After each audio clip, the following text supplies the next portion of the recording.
Santa Fe County Planning Commission meeting of Thursday, February 18th, 2021. Can I have a roll call, please? Yes. Charlie Gonzalez, Here. Frank Katz, Here. JJ Gonzalez, Here. Lopez,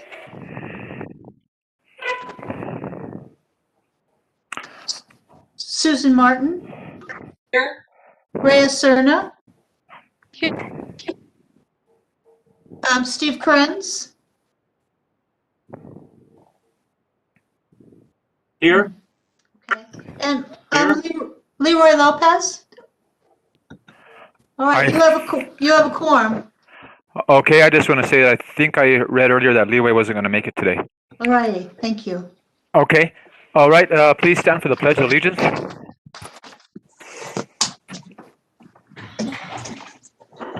Pledge allegiance to the flag To the flag of the United States of America and to the republic and to the republic For which it stands, stands, one nation, nation, under under God, God, with liberty liberty, and and justice for all. with liberty and justice for all.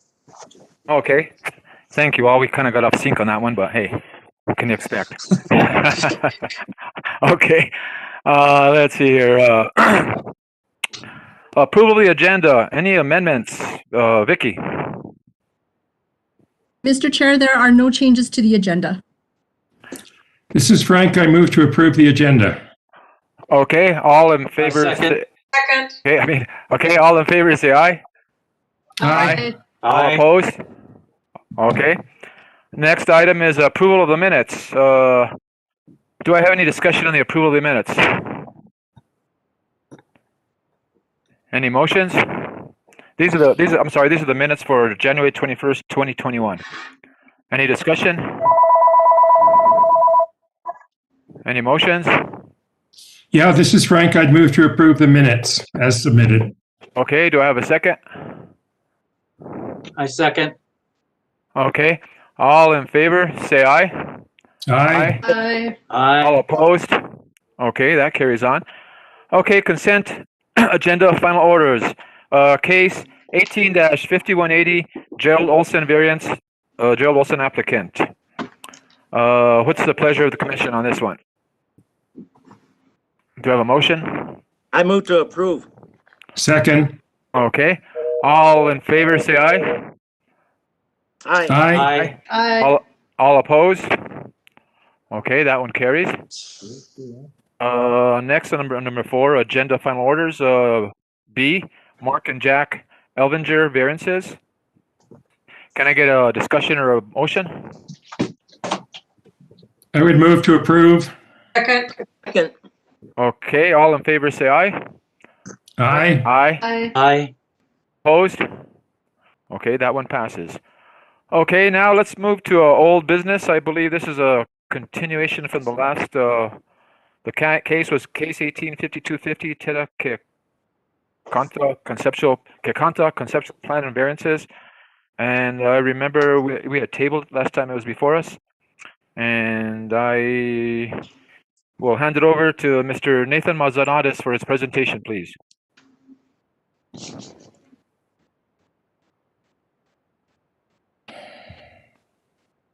Nathan, you're muted. Can you hear me, sir? Yes, All right, Mr. Chair, thank you. thank you. So, as you previously stated, this case did go before the commission, the Planning Commission, on April 16th, 2022. We do have some new members since then, so I'm just going to give a brief history of the case and a summary of what took place at the last Planning Commission meeting.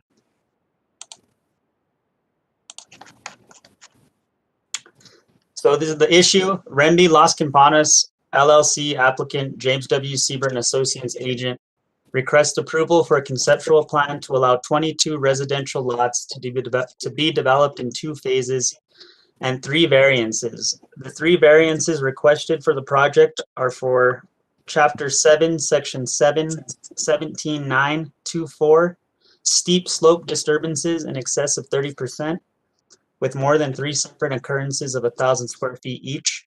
Chapter 7, Section 7, 17.921, a variance to allow structures to be located on a ridgetop, and there's also a variance to ordinance 2017-7, section 7, 11, 12, 4 to allow driveway separations to be less than 100 feet from a return radius of an intersection. This proposal is located within the Las Campanas Plan Development District and is on tracks B and H of the previously approved Los Santeros subdivision. The total combined acreage for the development of the two tracks is 12.223 acres.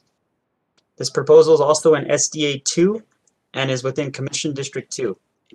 So a little history on the project. In 1992, the BCC granted approval for the original development of Las Campanas, which consisted of 1,419 residential lots to be developed in multiple phases.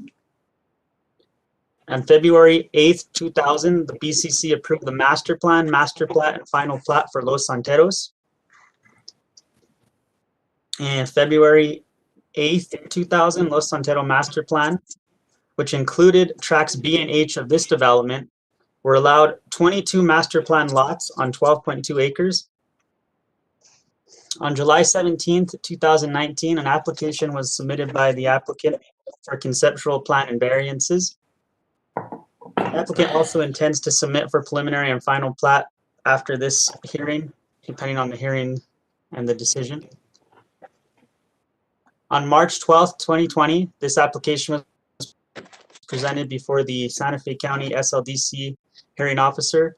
The hearing officer recommended approval of the application in accordance with staff's recommendation, as described in the hearing officer's finding of facts and conclusion of law, which is under Exhibit 11. On April 16th, 2020, the application was presented before the Santa Fe Planning Commission. The case was tabled by the Planning Commission, and the applicant was asked to address some concerns before the Planning Commission revisited the case. May through December 2020, the applicant requested that the case be tabled. The reason for these tablings were for the applicant to have more time to address the Planning Commission's concerns, as well as work with the members of the public who had concerns in light of the COVID-19 restrictions. Summary of the previous Planning Commission meeting from April 16th, 2020.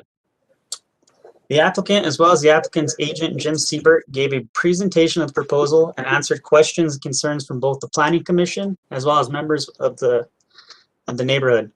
The Planning Commission meeting was presented virtually via WebEx due to COVID-19. During the applicant's presentation, the applicant was, as well as the applicant's agent, stated that they agreed with staff's conditions of approval, as well as self-imposed conditions, which were agreed upon during the previous hearing officer meeting on March 12th, 2020. See Exhibit 12. The self-imposed conditions discussed between the applicant and the neighbors in opposition during the 2016 or the April 16, 2020 Planning Commission meeting are as follows, and are also as the staff report. Gonzales Road will be continuous with the Rambi tracks B and H and will be paved with a 20-foot wide, two 10-foot wide, and a 20-foot wide driving surface. The sharp bend on Gonzales Road will be realigned to a safer curve, and the intersection will be improved to a four-way stop. That's under approval condition 23.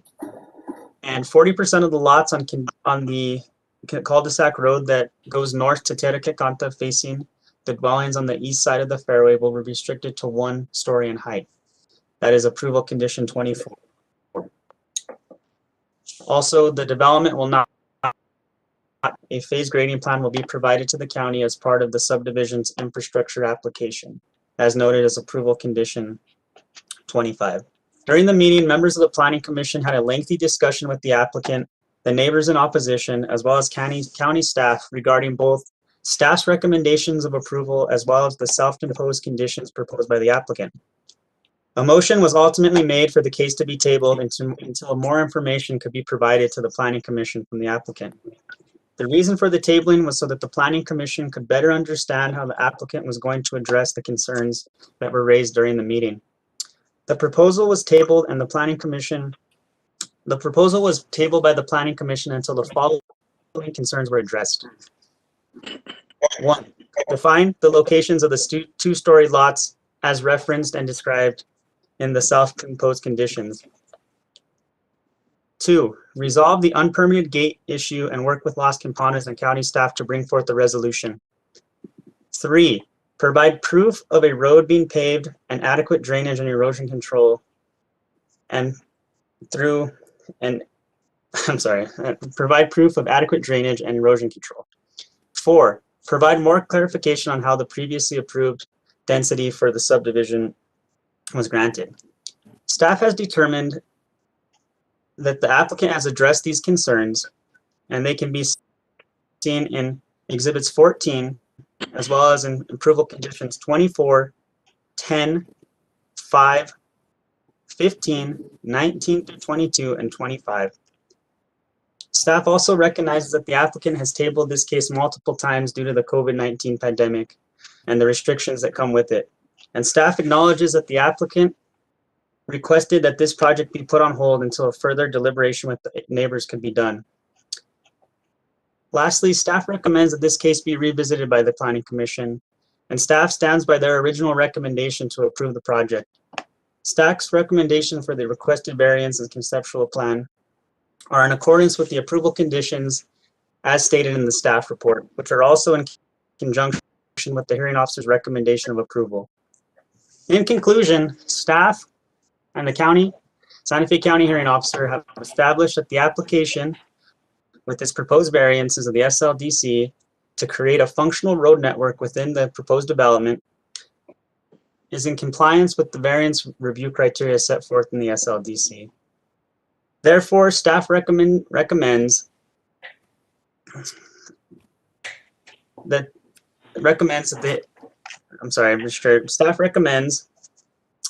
that the project be approved subject to the approval conditions as stated in the staff report, with a proposed amendment to conditions 21 and 22 to change the requirement of a collector road standard to a cul-de-sac standard.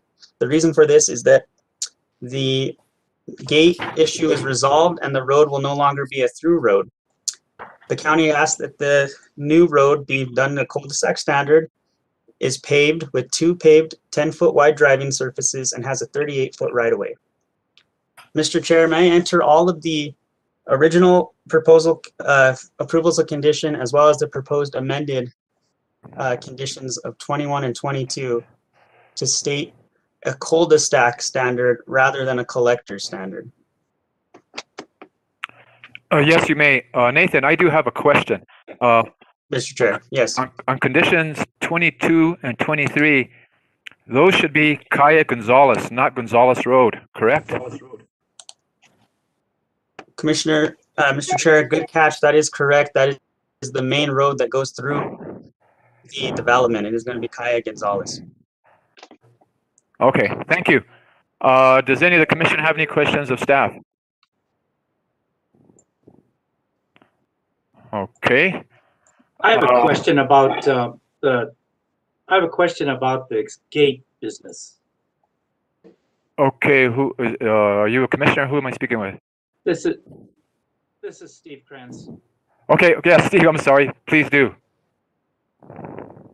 Okay, so what was the final resolution of this gate problem? I see in one of the documents here, it says that essentially this is not going to be made as a throughway and is for construction purposes only. Is that correct? Mr. Chair, Commissioner Krenz, in a way, yes. It was determined by staff and our legal department that the original approvals granted from Las Campanas when the development was originally approved allowed for gates. The gate in question was unpermitted and never was intended, well, I guess not intended, but was never permitted and was only there for construction purposes.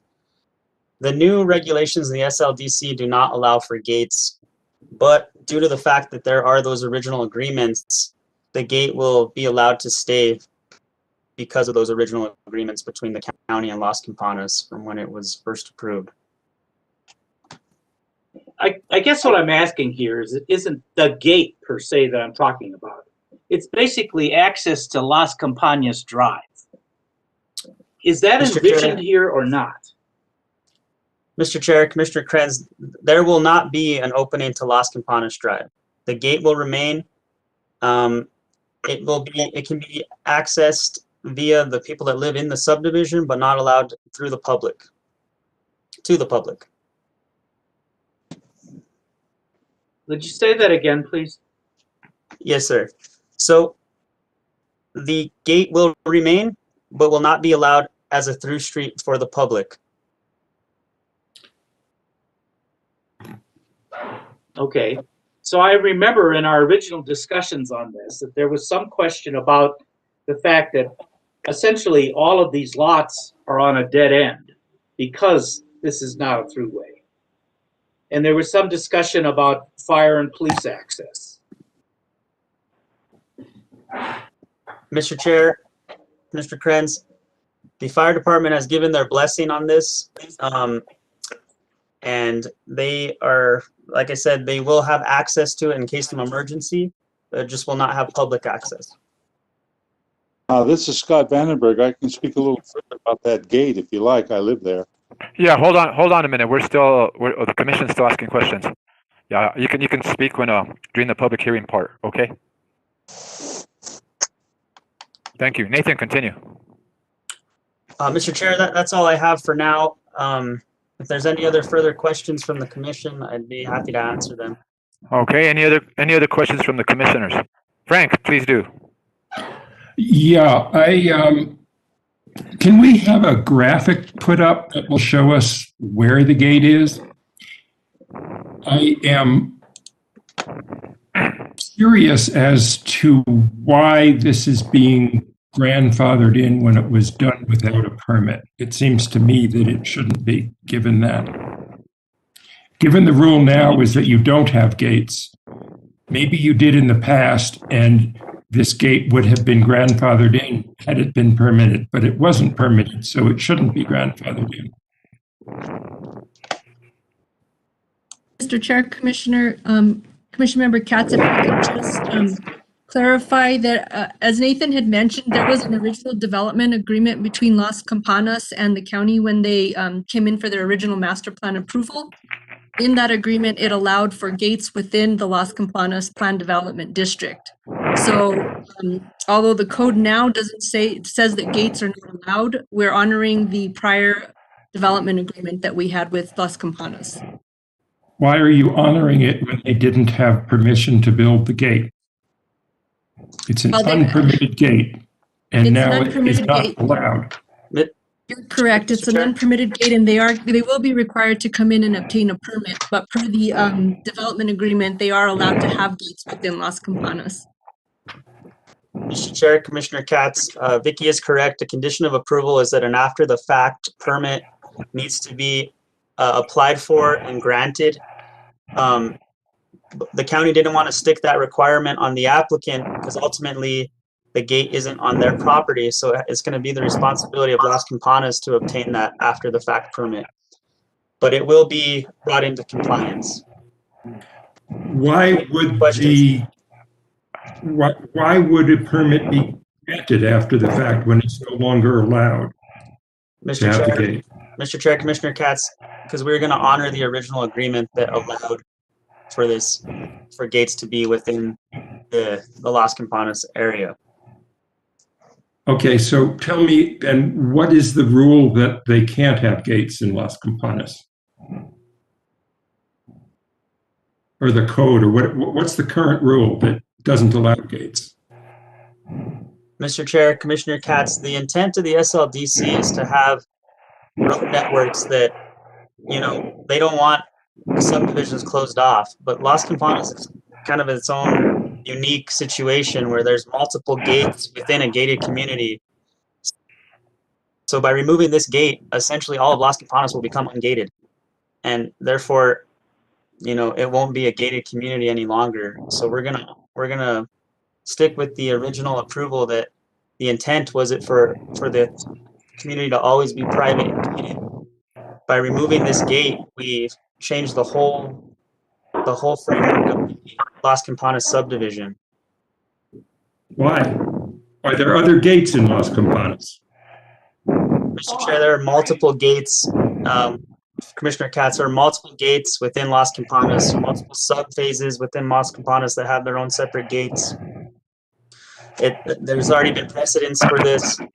The reason for this was that it was not permitted, but they're going to make it right by obtaining an after-the-fact permit. Okay, if somebody else were to come in and develop a piece of Las Campanas and want to put up a gate, would they be allowed to? Mr. Chair, Commissioner Katz, if it was within the parameters of the original agreement, we would honor that. Thank you very much. Appreciate your help. Yes, thank you, Nathan. I'd like to chime in a little bit as well on that gate. I do construction inspections, and I do some work sometimes in Las Campanas. I was always under the impression that gate was a construction entry only, and I thought it was only a temporary gate because it's been there for a couple of years already. I've used it several times. Mr. Chair, you are correct. That gate's been there for quite some time, and like I said, the applicant, I believe, failed to follow through and obtain a gate permit. And this phase of that's proposed right now took a long time to get developed as well. But now they're gonna bring it back into compliance and get those after the fact permits. Okay, thank you, Nathan. All right, does any other commissioners have any questions of staff? Okay, being that that's done, okay, I'm gonna open it up for a public hearing now. Is there anybody out there that wants to ask, has any questions or comments on this project? For or against it? Please come forward. Yes, Scott. Please state your name and address for the court reporter, please. Okay, my name is Scott. Mr. Vandenberg, Yes, do you swear or affirm your testimony is going to be the truth? yes, I do. Thank you. Okay, can I go on? Please proceed. All right. Okay. I live across the golf course from where these houses, and I am representing our neighborhood and our view of this. Now, we have been in talking with Mr. Rambi, and he has modified his building of the 9 places that face north. They have 5 2-stories and the rest 1-story of those, and the design. And we know that we can't stop that. And we have come to the conclusion that we think if he builds these houses as he's got them designed now, it'll be the best possible thing for our view. So none of us in the neighborhood are going to stand against that. And he's also agreed to pave the roads, cut down as few trees possible, and these other things. So we are not going to be against him. Oh, Now, if you'd like, I can comment about that. Hello. Mr. Vandenberg, are you still with us? Yes. Are you finished? Are you finished with your presentation or your questions, discussion? Neighborhood and the view we have of Mr. Rambi's places, I can make further comment if you like about that gate and the security for Las Campanas.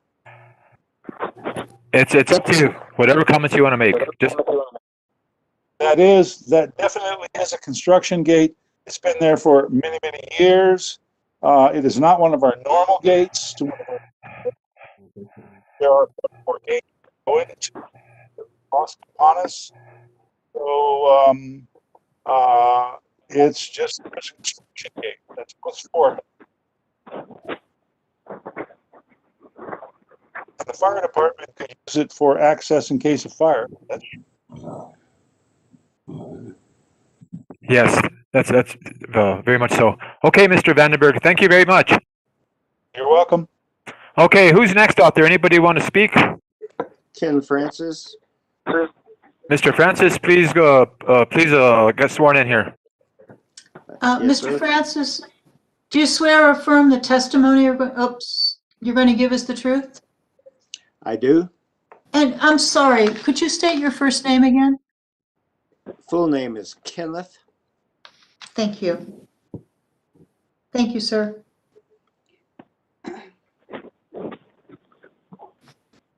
Please proceed, sir.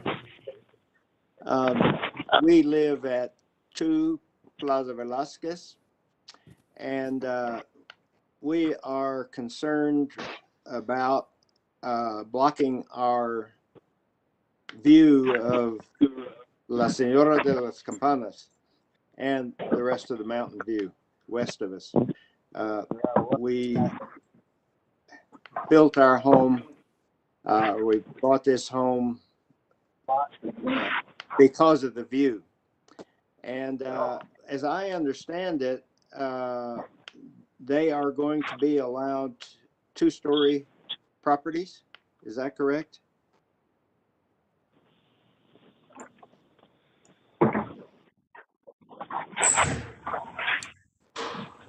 Can anyone answer that for me? That is correct, sir, for a few of the lots.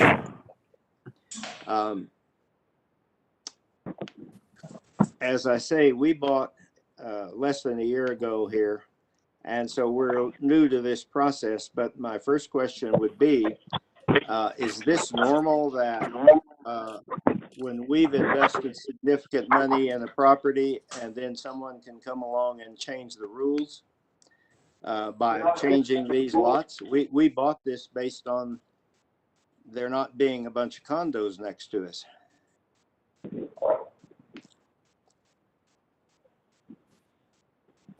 Steph, you want to answer that? Hello, I'm just Mr. Chair. calling in to listen to. That it's the nature of development. The 2 stories will have to follow the terrain management regulations as that are set forth in Chapter 7 of the SLDC. The applicant self-imposed these conditions. At the end of the day, that's Las Campanas and the applicant's agreements. If it meets our regulations, we don't necessarily care if it's a 2-story or a 1-story. As long as it meets the terrain management standards and meets our code, we're going to approve that. If there's a private covenant in place, that's another issue between the homeowners association and the developer and the neighbors. But now, if I understand, county regulations supersede development code, don't they?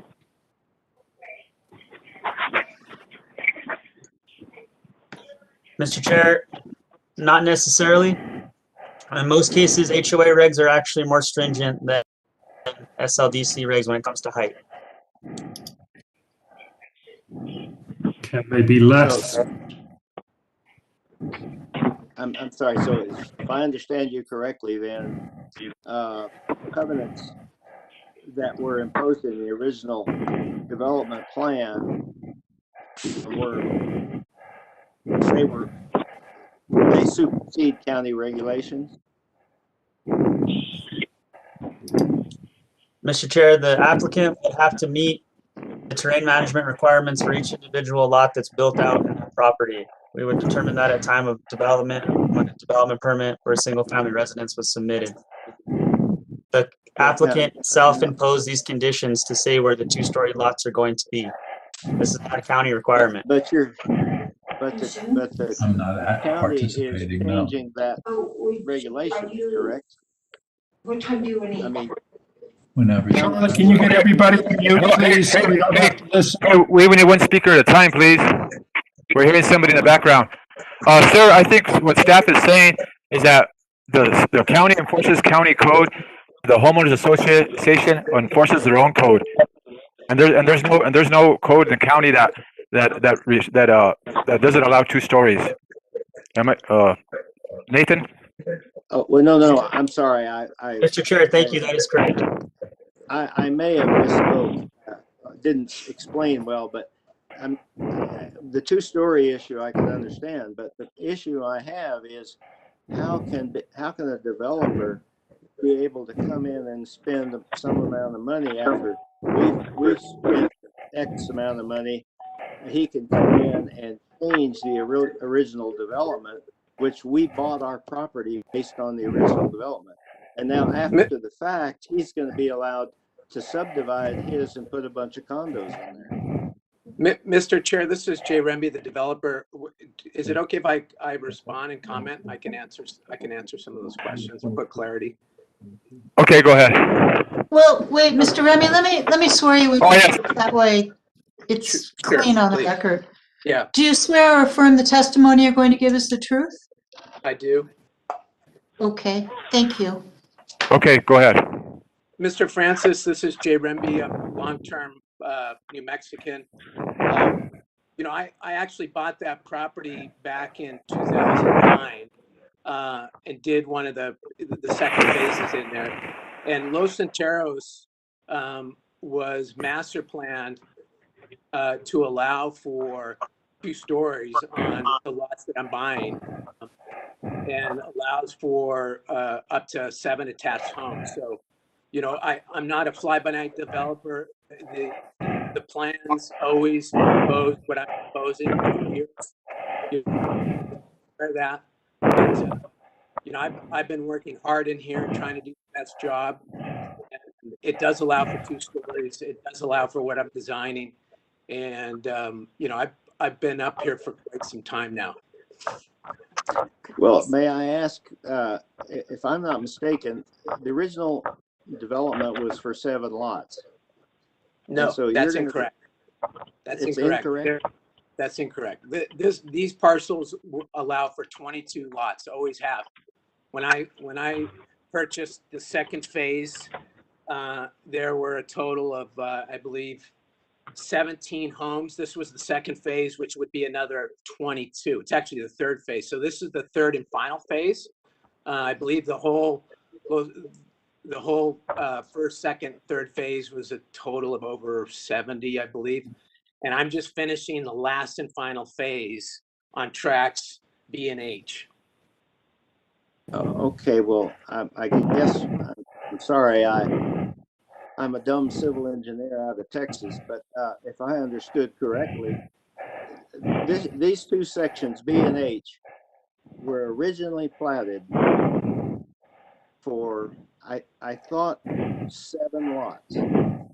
They've never been platted, but they originally planned for 22 lots years ago. You know, when they did the master plan. So, so they've been. Where's he getting this? Okay, you know what? Okay, hold on, guys. I'm gonna hold on this because we're getting into a discussion of the debate on this now. Finish stating your case, Mr. Francis. Mr. Rambi, at the end of this, then you can do a rebut at the end after everybody asks their questions. Okay? Absolutely. Okay, Mr. Francis, do you have any more comments you need to make or concerns?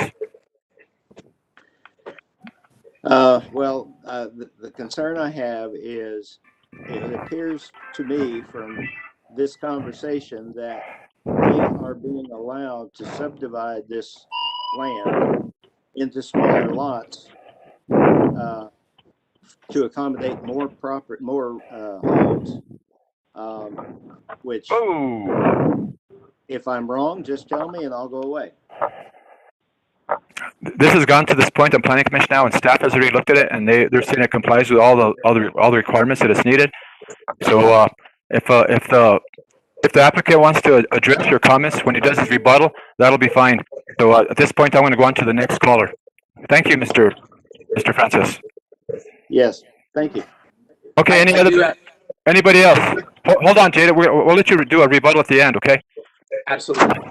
Okay, who do I have any more? Anybody else wants to speak out there? Yes, this is Mona Shout. Okay, please get sworn in. Ms. Shoup, do you? I didn't hear what you just said. Yeah. This is I Mona. apologize. Yes, Ms. Shope, do you swear or affirm that your testimony will be the truth? yes. Thank you, ma'am. And I live at 7 Tecolote Circle in Santa Fe.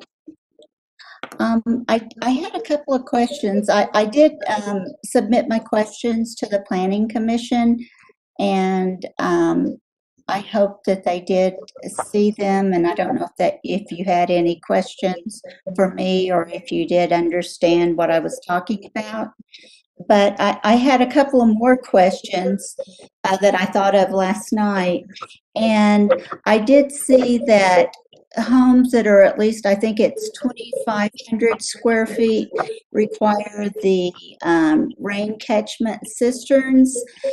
And since these homes, I think, will be around 1,700 square feet, I guess they will not require the rain catchment cisterns, but since they are going to be side by side, basically sharing an outer wall, what does the county do in that situation, especially since they're on these steep slopes and and they're having zero line? Where does the water go? Will they share one of these cisterns, or how does that work? It's not a bad question.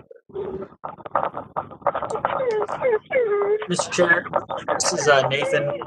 I may respond. Hold on, Nathan. Okay. Do you have any other comments, ma'am? That you now that we're on the subject, I mean, any more comments that you want to make on this? Well, I have one more, and it's regarding the geotechnical report. Perhaps it's along the same line of questioning. It's just one more question. Okay. Is that at the same time?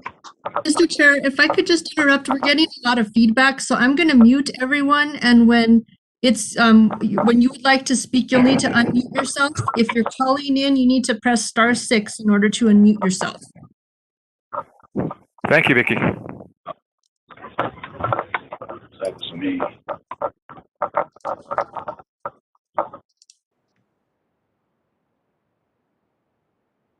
Okay, Nathan, I'm going to let you go ahead and answer those questions so we can get through this. Mr. Chair, thank you. And staff has talked with Ms. Shoup regarding her concerns with drainage, with the soil stability out there, and ultimately the application right now is purely conceptual. We're not going to make the applicant go out and spend a bunch of money on engineering and studies with the possibility of this case not being approved. If it does get approved, we'll have to go through another stage with preliminary and final plat. At that point, we will determine if this conceptual, when those engineering studies will be required and assessed by staff. So right now, it doesn't make sense to make them submit all these studies at this point. We do have a number of conditions in the staff report of conditions of approval that do address terrain concerns, soil stability concerns, ponding concerns. So later on, if this project does proceed forward, those concerns will have to be addressed before a preliminary and final plat is heard before the Board of County Commissioners for approval. Thank you, Nathan. Okay, does anybody out there have any more questions?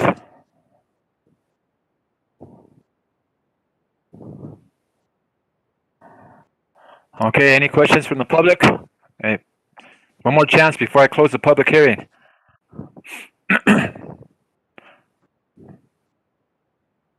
Okay, Jim, did you have a question?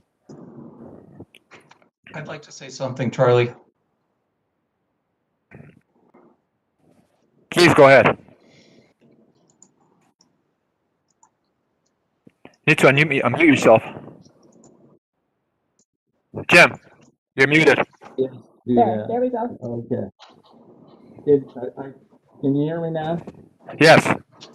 We did have a presentation. Typically, the presentation by the applicant takes place before the public hearing. It's open to conflict, but I guess I would like to go through that presentation before the hearing started, so you get a broader aspect of what this project really consists of. Jim, please do. That was my mistake. Please start with please make your presentation. I'm sorry. Yeah, no problem.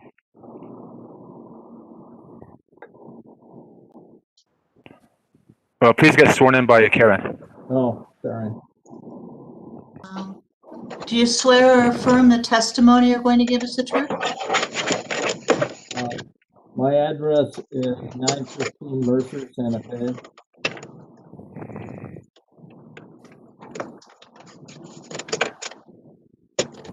So, can everybody see this? Are we sharing it at this point? Yes. Okay. All right. Let me go to the first slide then. This is an overview of where this project is located. And I think it's just to reinforce what was stated earlier by staff that there's two parcels, and these two parcels are two separate lots.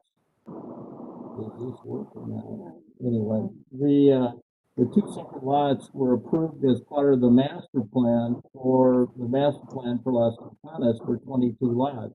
There's been no change in that. We haven't asked for an increase in it. We haven't asked for a different zoning that's been currently permitted by what's called the Planned Development District zoning. So we're in total compliance with the SLDC. The other thing, Calle Gonzalez is here, and it goes through the property and connects over to Las Campanas Drive. The gate that everybody spoke of, Commissioner Katz had talked about, is actually located right here within the right-of-way of Las Campanas Drive. It is under the ownership of the Las Campanas HOA. This is a wastewater treatment plant that sits here. These are the structures that are located that treat the wastewater treatment plant. There actually is you don't see it here, but there's a dog park that has recently been constructed in this area for Las Campanas residents. It's surrounded on two sides by a golf course. This side, it has on the long side, they're calling it the long road. Here is surrounded by the golf course, and also on the south side is surrounded by the golf course. Obviously, we want to take advantage of views towards the golf course. So with that, we'll go to the second slide.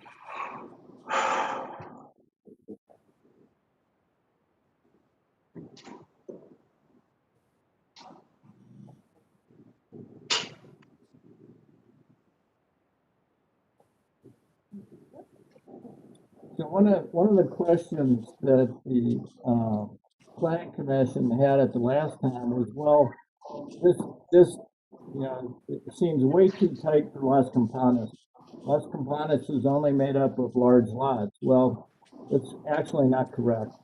There are several locations within the Las Campanas master plan that they've provided for this type of home, and in fact, the idea is that they would have several different products available to the public. And this is one product. And this particular subdivision actually has been built, and he did the subdivision. He bought it from another builder that went bankrupt. And the footprints you see on this layout for the subdivision are almost identical to the footprints that we have inherited conflict. Go to the next one. And this is actually what it looks like today. And once again, some of these are 2-story and some are 1-story. But this is, if you take that same subdivision that I showed you before, well, this is the outcome of that subdivision. This is what it looks like. The other issue that came up at the Planning Commission meeting was 40%, but which of those units is included in the 40%? And Jay Rambi has worked out with the neighbors is where exactly those one-story units would go. And since we're talking about height, what I'd like to mention is the SLDC for this type of zoning would be a 24-foot height limit. The restrictions by the HOA, because they have their own set of standards for various lots within the master plan, and their standards are 24 feet. We've actually restricted the height for two-story buildings to 19 feet. So it is below what is allowed by the SLDC and allowed by the homeowners association. One of the issues was one of the neighbors, he didn't like the look of the second story and the porch area.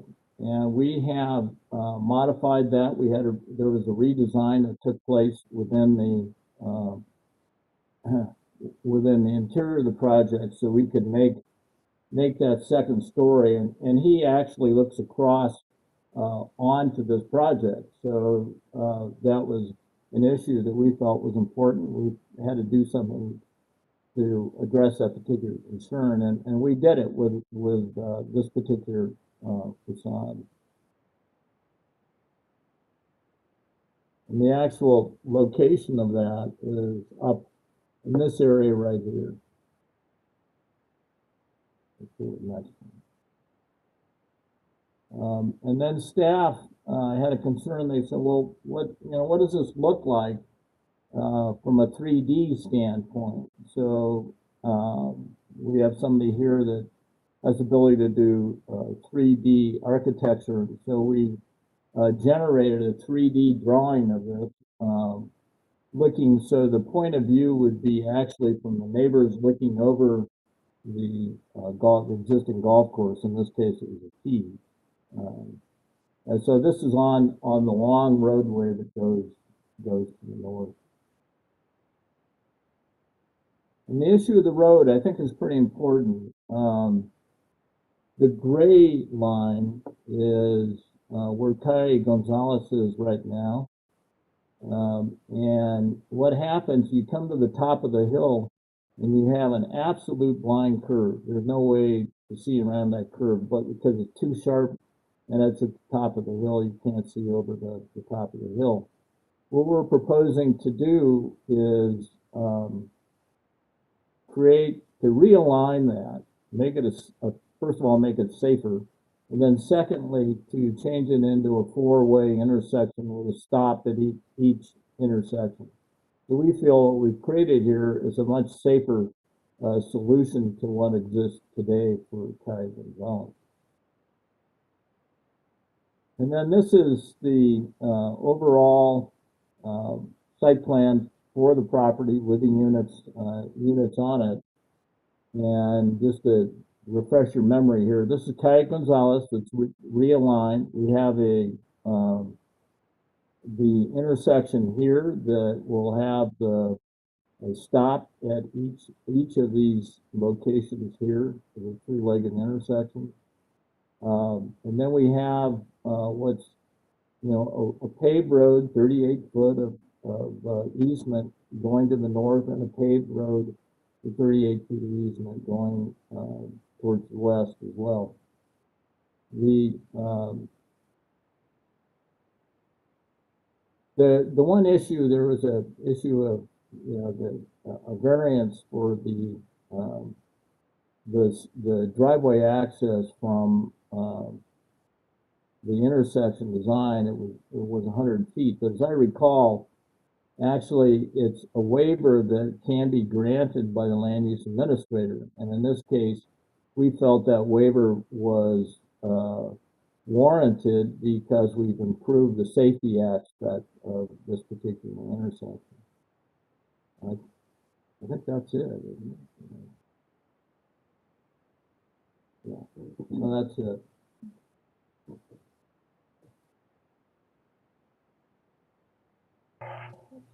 Okay, Jim, is that the end of your presentation? That's the end of the presentation. Okay, again, I apologize for missing you there. Okay, Does the commission have any questions of the applicant? Jim, I do. Those buildings, what color was that tone on the stucco? Well, it would not be white. We tried a darker tone, but it didn't show up very well. So that, no, the tone would be customary, kind of,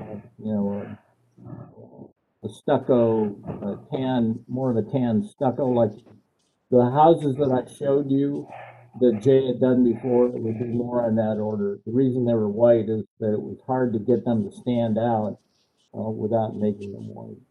So it'd be something like to match the earth, to probably the earth tones in that area. Yes. Yeah. Thank you. Any other questions from commission? Can I ask? Oh, how about audience? This from the commission. Mr. Chair, I've got some questions. JJ, please do. I was gonna ask, Jim Siebert, what's the average size of those lots? They look pretty small.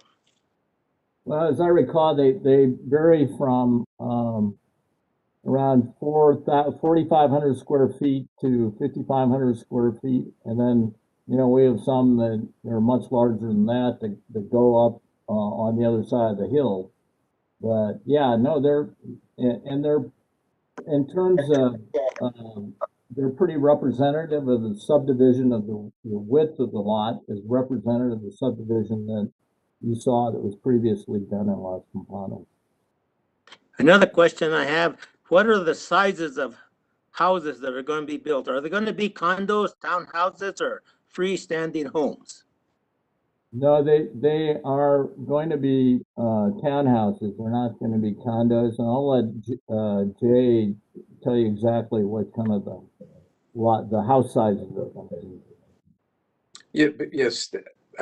Thank you for the opportunity.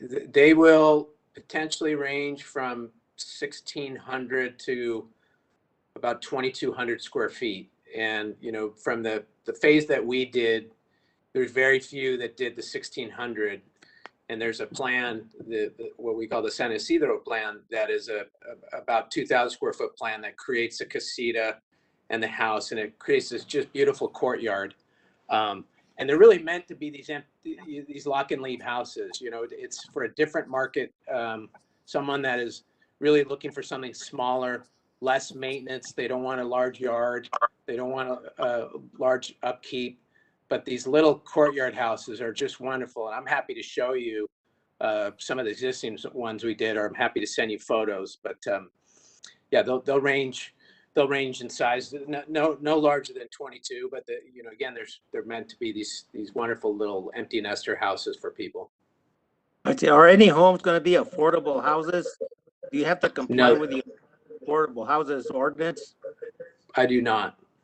Okay, I just wondered. Let me clarify that the Las Campanas paid a fee early in the process of their approval for affordable housing, and then the county commission exempted them from having to do affordable housing within the development. It was the county commission. Okay, thank you. I think those are all the questions that I have. Thank you, JJ. Any other commissioners have any questions? Okay, I'm going to open up the public hearing again here. Anybody else out there have any comments?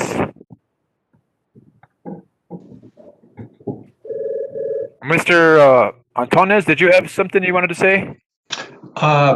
Yes. Okay, please get sworn in. Sir, do you swear or affirm the testimony you're going to give us the truth? I do. Thank you. My name's Al Antonez. I'm the general manager of the club at Las Campanas. We have 2 golf holes that are adjacent to this property, 13th hole and the 14th hole. And just wanted to state how professional and how cooperative and communicative Jay Rambi has been, as well as Mr. Siebert. And their previous projects have been done to perfection. And it's just nice to work with professionals who ask you before proceeding to do anything and get your advice beforehand, and it's been a great process. So I just wanted to add that it's been nice to work with them. They're real pros. So, and our superintendent Tom Egelhoff is on the phone as well, and they've taken all of our concerns into consideration, and it's refreshing in this day and age to work with pros. So thank you. Okay, thank you, sir. Any other questions from the public or comments? Okay. Yes, Okay, who do I got there? Who's Ken out there? Francis. Who? Ken Francis. Okay, you already spoke earlier, right? Yes. Okay, I have another question. make it quick, please. Yes. Get sworn in. Oh, I gotta get sworn in again. Oh, okay. Mr. Chair, he's already been sworn. Thank you. Please. Oh, okay. Please, I'd like to sir. In the conversation back and forth, we recognize this construction entrance on Calle Gonzalez. But in all of the discussion, I didn't hear a clear or didn't get a clear understanding of whether or not a permanent access gate was going to be put there, or whether that gate at the completion of construction was going to be closed permanently.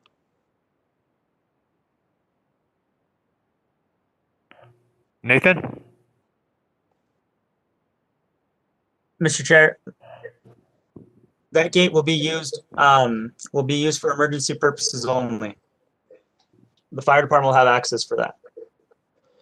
Okay, but is there a gate to be constructed there? I mean, right now it's just a chain link fence.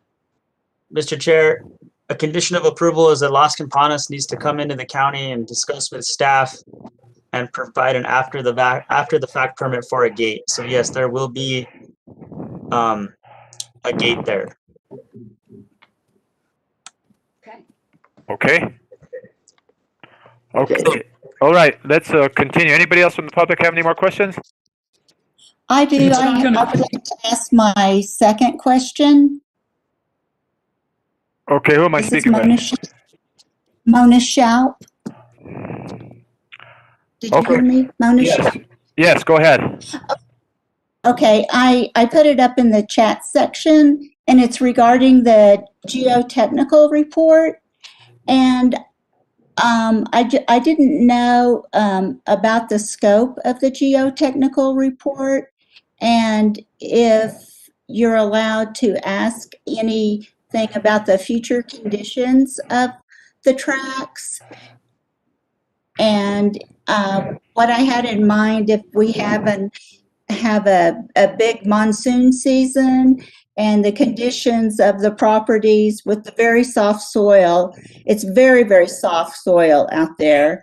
And I'm just wondering, with all the trees gone, what's going to happen? Like, I can just see things sliding or homes developing cracks in them.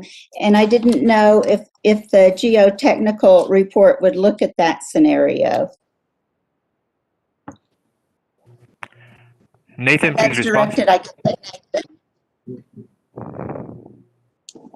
Mr. Chair, ultimately that would be determined by the engineer that does the study. Cav, do you have any comments on that?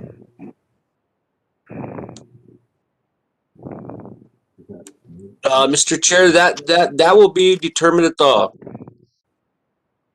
prelim. What exactly we want studied. Okay, so what you're saying is that all that stuff will be looked at the time of building permit application? Is that what you're saying? No, it'll be done at the prelim of the subdivision. Oh, the preliminary. Yeah, this is just a conceptual plan to show that the siding and that works, but the engineering aspect will come at the next phase. Okay, so that'll be done the preliminary part. Yes, sir. Okay, so Ms. Shope, so if you have any questions, you go and meet with staff at the or call staff and see at that point in time what kind of conditions they're going to put or what kind of requirements they're going to put on them. Okay, I didn't know at what point I was supposed to ask that, so that's why I'm asking now. Yeah. But thank you so much for allowing me. Sure, Thank you very sure. Those questions you're asking are all fall under terrain management, and they will definitely be addressed at the preliminary part. Oh, okay. Thank you. Thank you. Okay, One more. Can you hear me, see me? Yes, Is that Mr. Mr. Hertz? Hertz? Yes, please get sworn in. Do you I swear? came in a, Oh, hello? Mr. Hertz, let me swear you in first, sir. Sure. Do you swear or affirm that your testimony will be the truth? I do. Thank you, sir. I came in a little late. I don't want to take up too much of your time. If it's easy to pull up one drawing that shows the location of this in relationship to all of Los Santeros?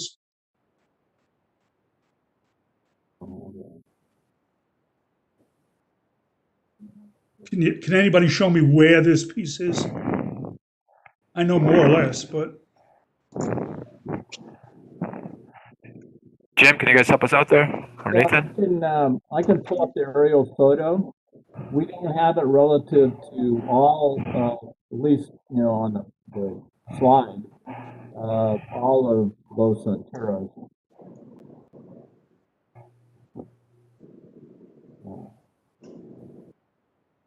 And so, this is, I see. so this is Calle Gonzalez. Right, This is Las Campanas Drive. right. This is the wastewater plant here. This is the structures that operate the wastewater plant. Okay, I got it. Is over here, if you're in the area. Right, and which hole is this? Or which green is that? Yeah, I'm not familiar with the greens out there. I think Wish I somebody, could tell you. Las Campanas, can tell you which green it is. Al, you must know that. He may be on. Okay. The little green at the bottom is the 13th green, Mr. Hertz. It's the end of the par 3.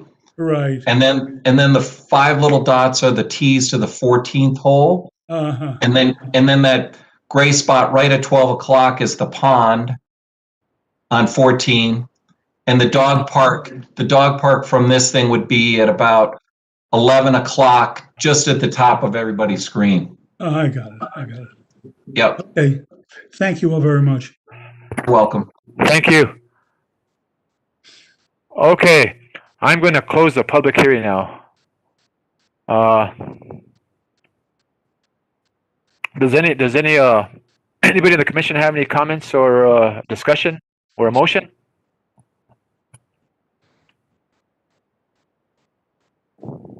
JJ, anybody?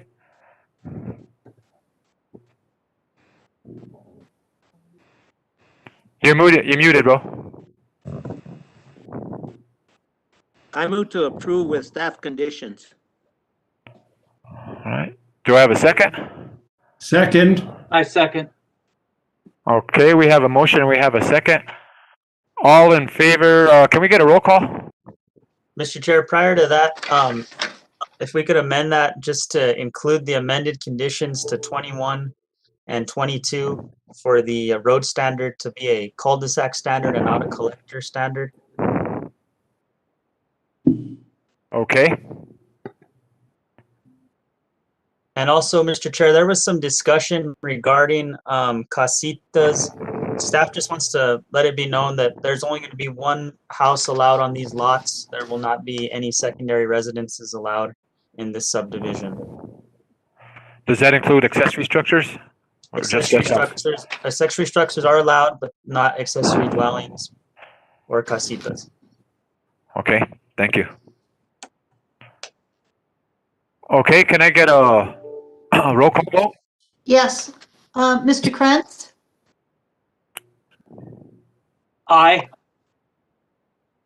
Ms. Cerna? Get that? Yes. Ms. Cerna? Approve with staff conditions? Yes. Ms. Martin? JJ Gonzalez? Yes. Mr. Katz? Yes. Chairman Gonzalez? Yes. And Mr. Chair, I understood that this was a motion to approve with staff conditions as amended. That is correct. Thank you. Thank you. Motion passes. Thank you. Okay, let's get to the next one, new business. A recommendation on ordinance number 2021, amending the Sustainable Land Development Code. Penny, this is you. Hi, Mr. Chair. Commissioners, can you hear me? Yes. Okay, great. Thank you. This is an ordinance that will amend the Land Development Code. In August of last year, Construction Industries approved including the 2018 International Energy Conservation Code into the statewide building code. The effective date for this is March 24th of this year. This provides different compliance pathways for both residential and commercial buildings. The 2018 Residential Energy Conservation Code now has 3 main residential pathways. The first is prescriptive. The second is an ERI of 61. The third is a performance modeling. Our code currently requires a HERS 70 or equivalent. The state's ERI 61 pathway is considered to achieve a higher energy efficiency than the other 2 main pathways and HERS 70. The 2018 Commercial Energy Conservation Code has 3 main pathways of an ASHRAE pathway, a prescriptive, and a performance modeling. The current code requires non-residential structures to be designed to Energy Star certification. The closest pathway to the current SLDC is considered to be the ASHRAE path. The rationale for choosing these changes and the energy rating index approach and the ASHRAE approach will on average achieve a higher energy efficiency than if a structure was to meet the minimum requirements of another approach or pathway. The state actually adopted an ERI of 61, which is similar to but different to a HERS 61. ERI and HERS index are very similar, though there are some differences. Both are based on an underlying standard of ResNet. For ratings around the 61 level, the 2 rating systems are very comparable. In addition, a HERS rater can still rate for an ERI, but the ERI does not require a HERS rater. Like the HERS 61 rating, an ERI rating of 61 would require energy use of the house to be about 61% of the home that was built in 2006. So on February 9th, the BCC directed staff to publish title and general summary of this ordinance to amend the SLDC to require that new homes meet the ERI pathway and commercial buildings meet the ASHRAE 90.1 pathway. In accordance with the SLDC, a text amendment is heard by the Planning Commission for a recommendation and will then go to the BCC for final approval. Enforcement of energy efficiency standards is important to ensure compliance. The county does not have building inspectors or even technical reviewers to enforce building standards. Current enforcement relies upon a HERS rater coming back to the county to submit their reports after construction. But the county has no way of knowing when a house is completed or inspecting for building standards. Using the same standard as the state would ensure us that the state's building inspectors will enforce these standards and require compliance before a certificate of occupancy is issued for a residential structure. The existing code also includes whole house ventilation requirement, and that is now not consistent with the state codes. The state based their ventilation requirements on the 2015 International Mechanical Code. Because this additional county requirement could create confusion, add cost to residential development, and because the county does not conduct building inspections and could not robustly enforce this requirement, it is recommended for deletion. Additional background information has been prepared by sustainability and planning staff. It's attached in board docs and gives information about why energy efficiency is needed and costs for ERI rating. As a summary, the changes that are proposed is to change section 7.2 and amend that to update the building and fire codes that have been updated since the 2016 SLDC. And this includes the 2018 IECC. The other section that is amended through this ordinance is section 714. It's amended to require residential development to meet the ERI 61 rating pathway, to require all commercial development to meet the ASHRAE 91 pathway from the state, to remove the reference to multifamily development, so this type of development just simply follows the state requirement, and remove the whole house ventilation section. I would note that this revised section 714 does not apply to manufactured homes or modular homes. Neither are we intending it to apply to a remodel of a home.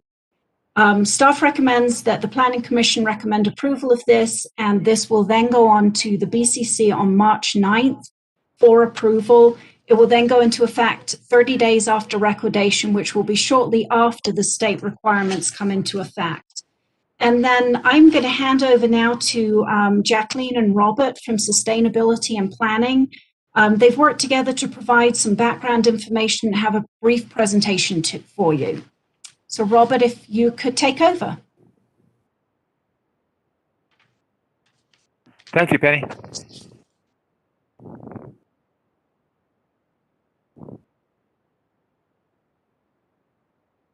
Robert, you may be on mute.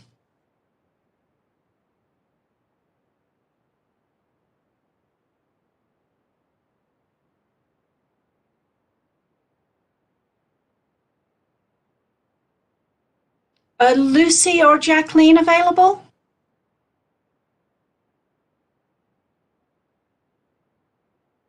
I'm available. This is Lucy.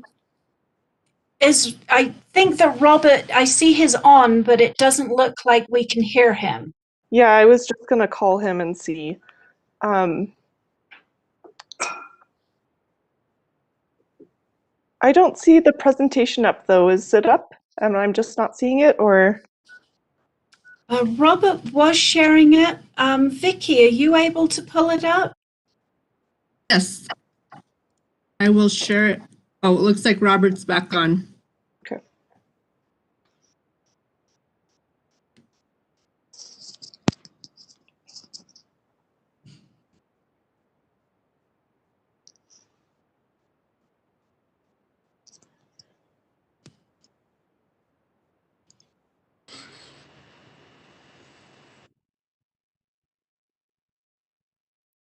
Robert, we still can't hear you.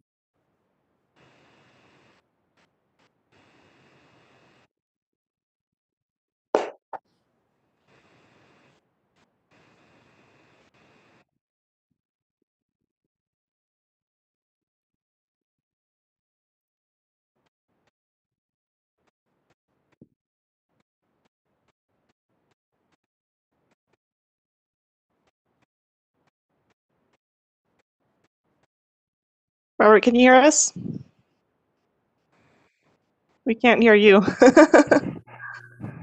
If you're calling in, Robert, you would need to press *6 to be heard. Okay, yeah, I'm sorry. Thank you for that. Good afternoon, Mr. Chairman, Commissioners. This presentation was provided by sustainability staff along with planning with both management department and public works staff. This presentation will provide some background information in regard to the relationship to the energy efficiency standards to the Sustainable Land Development Code. The proposed energy efficiency amendments are in alignment with the county's Sustainable Growth Management Plan and the environmental sustainability goals, the county's strategic plan, Santa Fe County policies and resolutions, the state energy code. It is in alignment with the state energy code and the 2018 International Energy Code, which was described by Penny. This presentation will also provide some background in regard to what the regulations are in regard to the county's current standards and the proposed standards. So first off, Lucy, did you want to go over the SGMP goals? Yeah, I can't see your slides though for some reason. I don't know if it's an error with my home computer. Are they up? Yes. They are? All right, well, I can just talk in broad terms since I can't see the slides. As you're aware, we have our county general plan, the Sustainable Growth Management Plan, and within that plan, we state very clearly our intention to be a sustainable community, which means going off of fossil fuels and promoting energy efficiency. Specifically, that means also helping the buildings in the county stop relying on fossil fuels. So amending our code to be more efficient and requiring our new buildings to be more efficient is exactly in line with what we had stated we intend to do. Next slide. Is this the, Robert, is this the one with the resolutions? This is the sustainability goals. Yeah, if you want me to, I can go over the goals real quick. I've got them on the slide here. The county sustainability goals and policies are identified here on this slide. The SGMP goal 23 is to support energy, renewable energy efficiency and renewable energy to reduce greenhouse gas emissions and dependence on non-renewable energy use. Chapter 8 specifically has the sustainable green design and development element. Goals related to this is that development should comply with the principles of sustainability and conservation established in the SGMP. The SGMP goal 26 is to promote sustainable development through green building and development techniques. The county strategic plan is also relates to some of these goals as well. And I didn't know if you wanted to cover those, Lucy. I am happy to. I just can't see the slide still. So as you also know, we have the county strategic plan, which is revisited multiple times annually by our planning commission or our county commissioners. And within that, we have also stated that we want to meet renewable energy standards and become more efficient and less reliant on fossil fuels to address climate change. The next section of our presentation talks about some of the sustainability resolutions, and there's several county resolutions supporting sustainability, energy efficiency, and climate action. And those are identified on the slide here and what is in your packet. Part of what we wanted to inform the commission on today is in regard to how the standards align with the state energy code and the 2018 International Energy Code. The state energy code, well, the county currently requires a HERS 70 energy efficiency rating for new residential structures.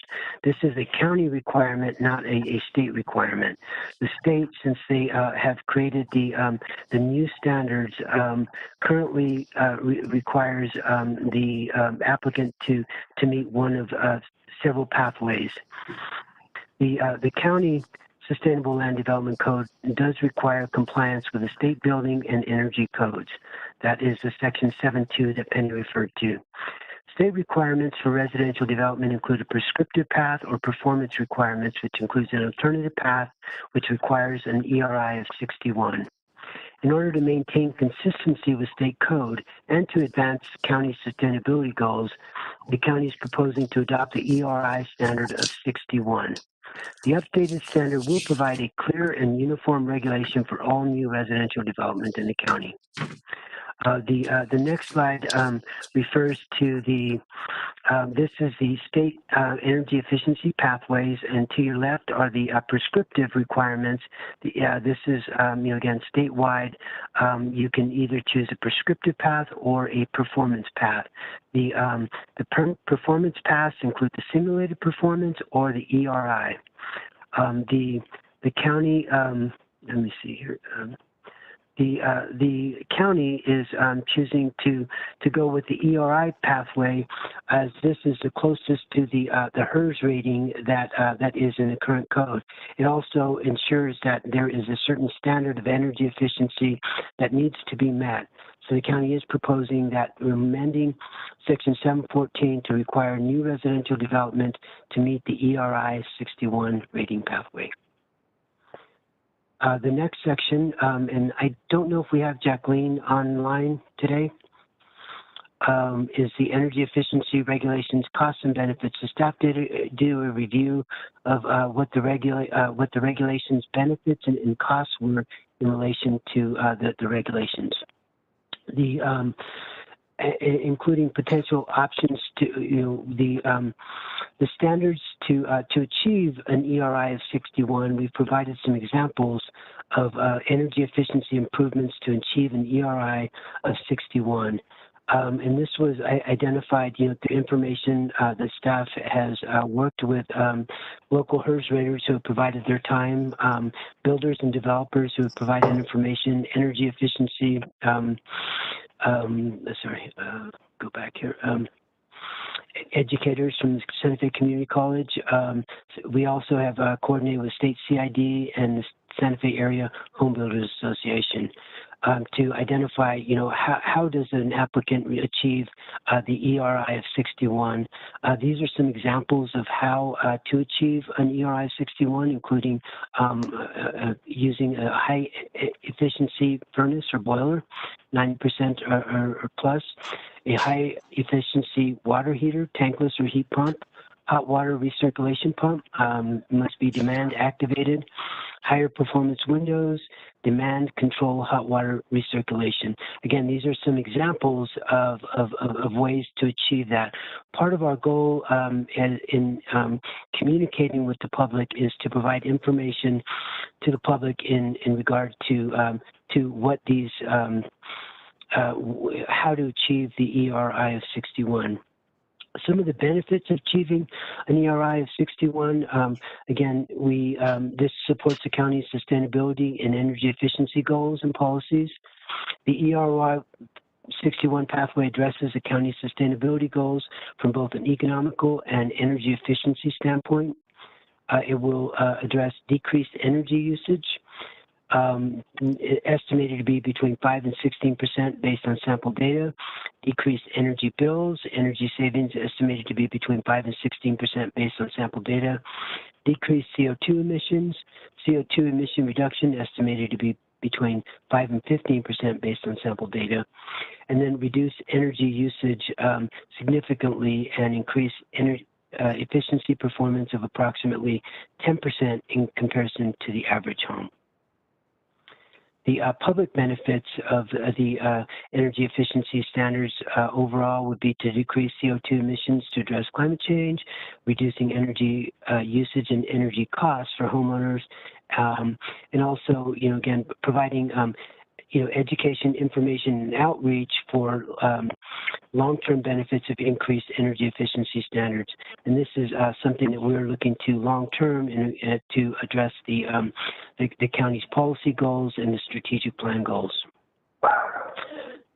The 2018 Energy Conservation Code now for commercial has 3 commercial compliance pathways, including the ASHRAE 90.1 in 2016, the prescriptive path, and the performance modeling. The IECC compliance process is outlined on this slide. It is there are different paths to go through. You can choose a path in accordance with the state. What the Santa Fe County has done, and we currently had standards in place. The current standards for the county requires non-residential structures to be designed to Energy Star certification standards. The closest pathway to the current SLDC requirement is considered to be the ASHRAE path. The proposed ordinance will require all development to meet ASHRAE 90.1 2016 pathway from the state code. And this is the graphic and the proposed change to section 714 to require new commercial development to meet this standard and to meet this pathway.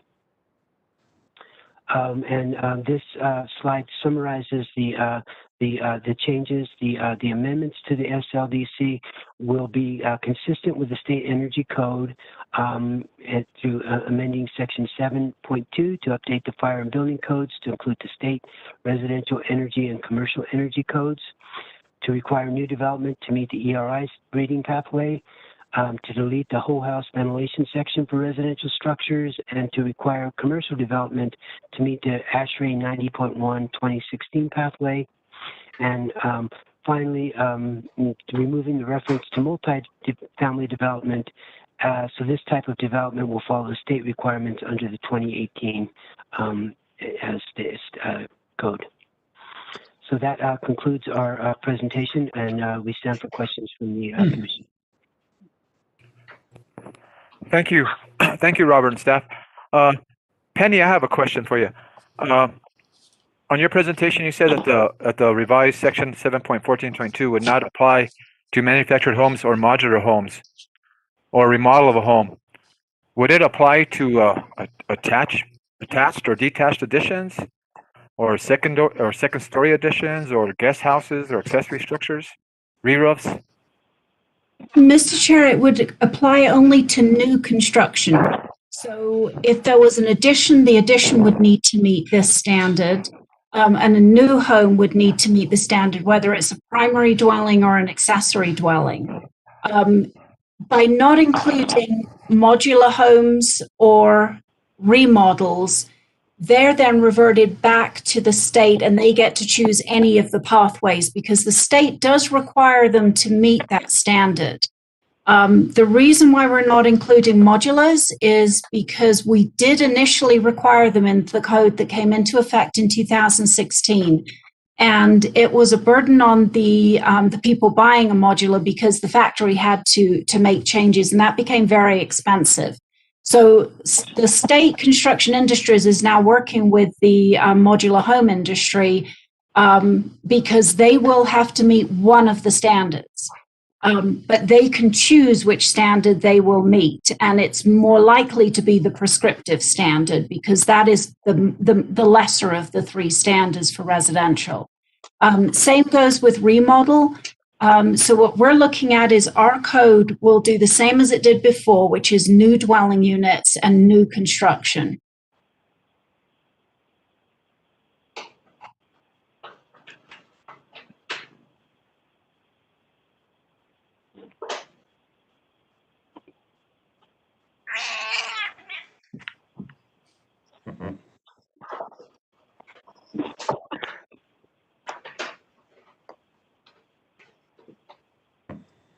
Could I also add, if there's a moment, that this allows more transparency and clarity for applicants applying to the county because we will have the same standard as the state. So not only, as Penny mentioned, then will we be relying on the state for enforcing it, but it will also reduce duplication of standards.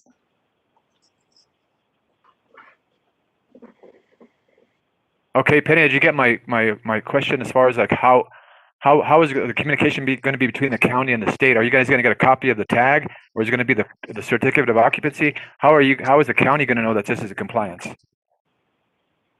Mr. Chair, Planning Commission members, what the county does is someone comes in, makes application to the county. We would require the ERI 61 model to be met. We're working with CID to get their checklists and to get training with them to make sure we collect the correct information.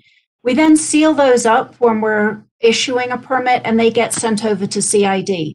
CID will then review and enforce and make sure it's built to the ERI 61 standard. And we have confirmed that with CID. that if we send the building permit over meeting the ERI 61, that is what they will review for. And so they will enforce and they will continue to issue the certificate of occupancy. Does Okay. that answer your question? Sure does. Thank you. Okay, thank you. Okay. Does any of the commissioners have any questions of staff? Mr. Chair. JJ. Yes, I have questions. What comments did the county receive from architects and builders regarding these standards? Mr. Chair, Planning Commission members, we have heard from several builders. I believe Miles Conway from the Santa Fe Area Home Builders is on the call and is going to testify. We have heard from a number of builders. It will cost a little more to do a higher energy efficiency. Comments are on board docs and in your packet. We also have met with HERS raters, 2 different HERS raters who support this. So in general, I think there is an understanding that the state is going to more energy efficiency buildings, and that the commission has looked at increasing our energy efficiency. So I think that a lot of the cost can start with how you orient your building on the lot, your window size, how you're designing your building, and then from there adding an energy efficiency standards to it in order to meet the ERI 61. Robert, I don't know if you wanted to add anything to that. I think we've got 3 or 4 comments in the packet.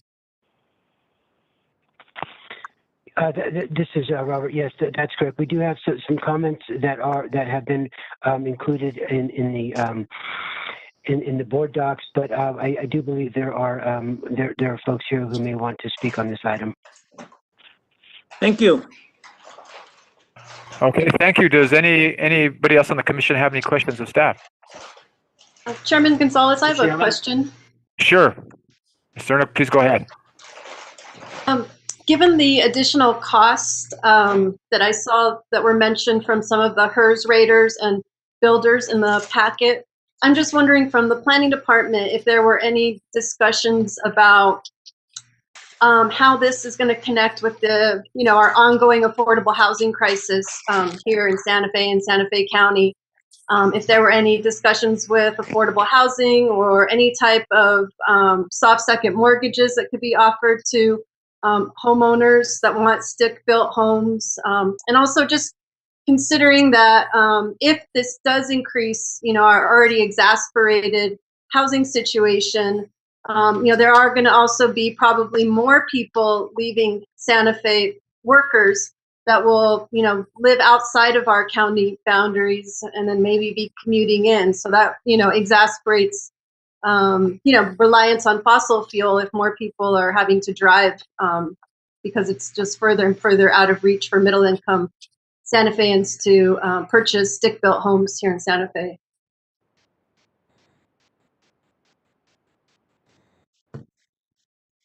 Robert, did you want to grab that first? Yeah, certainly I can. Mr. Chairman, Commissioner Cerna. Yes, I think we did communicate with Habitat and HomeWise as some of the low-income housing developers. I think it is a real concern. Housing costs in Santa Fe is a major concern. We do understand that. I think that there are some of the Habitat homes are actually built to basically net zero right now.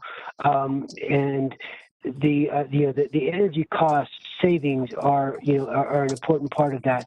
We again there is additional costs up front for these to be able to meet these state standards, but the energy costs over time will are an important part of that. Again, reduced energy costs ongoing. We don't know what the energy situation is going to be like in the future. And I think the idea that we have increased energy efficiency for all homes, including affordable homes, is important. The county has had energy efficiency requirements for affordable housing units through our affordable housing ordinance since 2012, I believe. I'm not sure if that completely addresses your question, Commissioner Cerna. But again, we do understand that this is it is a cost, but it is it's not an additional cost. The state has these requirements. One of the concerns that we had was being consistent with the state standards, so we would not have an additional layer of costs for development. For instance, if the county maintained a HERS standard as we currently do, they would need to meet the state standards, and then they would also need to meet the county HERS standards. So now they will only need to meet one set of standards. So that I think that helps to address the cost issue. Thank you. Thank you, Robert. Any other questions or comments? Steve. Mr. Chairman? Yeah, I have a number of questions. First of all, I'm trying to get clear on what exactly we're trying to do here. Are we basically doing two things at the same time in this motion? I understand that we're talking about transferring to the state-supported standard, but are we also moving from the HERS 70 to a more stringent 61 standard? Is the ERI 61 standard more stringent than the HERS 70? Mr. Chair, Planning Commission members, yes, it is. So the board has directed us to increase our energy efficiency standards and follow the state pathway of an ERI 61. So to give an example from speaking with our HERS raters, that could mean a high efficiency boiler or a high efficiency water heater being able to get you from a 70 to a 61. So that brings up my second question here. That list of 5 or 6 items that you presented in the presentation, those items, in order to meet the requirements, are essentially to allow the builder to move from this HERS 70 to an ERI 61. That's not, let's say, what would be required for a building of 5 years ago to become ERI 61. Is that correct? Mr. Chair, Planning Commission member, Prince, I'm not sure I follow the question. Our energy efficiency ordinance came into effect January of 2016 and has been at the HERS 70 level. And so the change now is to increase that to an ERI rather than a HERS. They're fairly similar, they're slightly different, but to bring it to a 61 level. Okay. So essentially, it is more costly and more difficult for a builder now to operate at the ERI 61 level than what we're operating at today. An ERI of 61 will be a higher energy efficiency level than a HERS 70. There will be an additional cost, and therefore there also will be additional energy savings to the homeowner. Yeah. Yeah, I understand the energy savings part of this. Another question, just a procedural way. Before, when a builder wanted to build and we had the HERS 70 rating, basically he had to take his plans to someone who could fill out this HERS form to submit with the county. Now, earlier in the presentation, it talked about a ERI checklist. Would it be possible for a builder to fill out the items on this ERI checklist themselves and submit it, or is this going to require some sort of third-party specialist? Mr. Chair, Planning Commission members, I wish Jacqueline was on, but I'm not seeing her on this call. She has worked more closely with CID than me. You do not need a HERS rater to rate for ERI. I believe your builder can do that. There are certain tests that you need to do, which are prescriptive for everyone from the state, that you will have to have someone that's qualified to do those tests to provide that information to the state. But that's on any of the pathways that the state has. So right now, you would have to hire a HERS rater to meet a HERS 70 under the code. I do not believe that the ERI does not need a HERS rater, and I believe that a builder can complete the checklists. Robert, I don't know if you have any other information than that. Okay. I think that clarifies that. I'm sorry. What was that? There are builders here and HERS raters that may be able to address that question directly. But as Penny stated, a HERS rater is not required to do the ERI. Again, it can be done by a builder. Okay. Another question is, do we have available for review what's in this ERI checklist? Mr. Chair, Planning Commission members, we are working with the state. The state is the one that is getting their checklist ready for all of their different pathways. Vicky tells me that she has been in communication with the state. They have not released it to us yet. As soon as they do, they have agreed that they will train our staff to make sure we get the correct submittals, and we will have that available. So our checklist will be updated to include what the state requires. So right as of today, we commissioners don't know what the Santa Fe builders are going to have to do in regards to this change. I do not have the state checklist. The ERI requirements, and maybe the area home builders or a HERS rater that's on the call will be able to answer that in a little bit more detail. I see Miles Conway raising his hand there. But those checklists, the checklists that you would need to complete for ERI are available. We don't have the state checklist yet.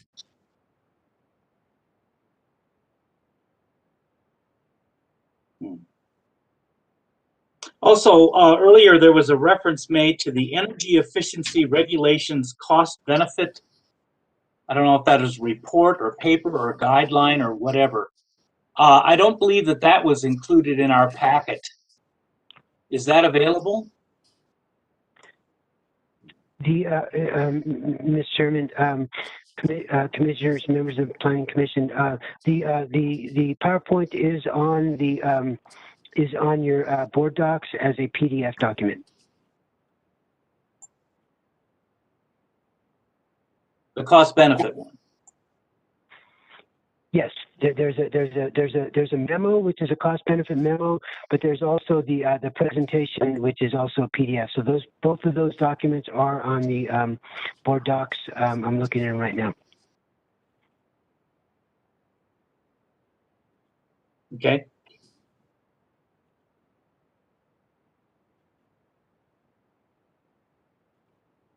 That's all I have for this moment, Mr. Chairman. Thank you, Steve. Those are good questions. Any other commissioners have questions? Okay. I'm going to open this up to the public hearing. Anybody out there want to speak on this project? Want to make any comments? Please come forward. Mr. Conway? Hello, can you hear me? Yes. Can you hear me? No? Yes. Yes. Darn it. Oh. Sorry. I don't know if my microphone is working. Is my microphone not working? We can hear you. I can hear you. Sorry.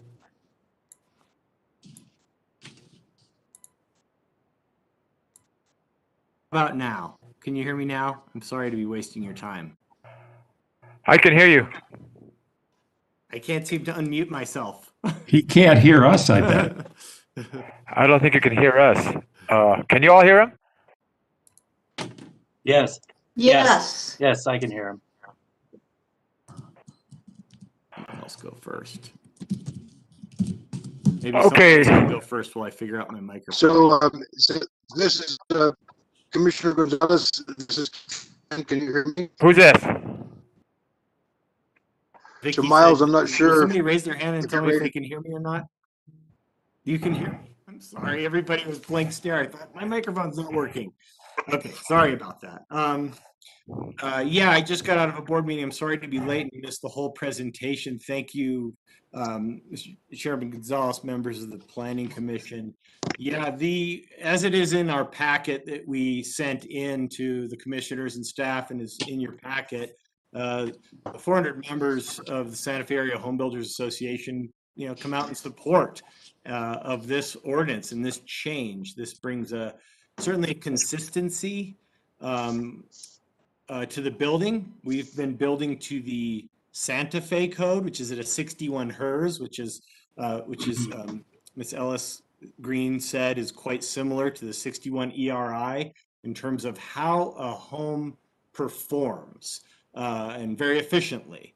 And so our builder members have the experience and the know-how to build this. We do have that ERI rating index compliance checklist. And again, our builders know how to achieve it. And as you'll see in our models, which is in your packets that Mr. David Besson worked on from one of the HERS raters, and Steve Onstadt that's on the call, it is very straightforward and easy to understand about what measures will have to be taken to a home how it has been built previously to the fairly minor changes that will have to happen during the construction phase to design a home to reach a 61 ERI. Just one anecdotal story. I was recording our radio show today with Mr. Rob Gibbs. He is from Arete Homes of Santa Fe. He's been building in the Santa Fe County area for a number of decades, since '94. He's built over 930 homes, 17 communities. And on our discussion today, he told me that the affordable homes that he is building, that maybe would be in a price point today of between $300,000 and $400,000. It's expensive, but those are what we call affordable homes these days. Are coming up. They're certainly meeting the 61 ERI, and that homeowner is looking at a utility bill of around $35 to $70. I wish I had that kind of utility bill in my home. I don't have one of those super efficient homes. So we can build to the REACH code that you're contemplating today. It abides by kind of the trajectory of what our association does, which is to embrace kind of the evolving building sciences. And just to address what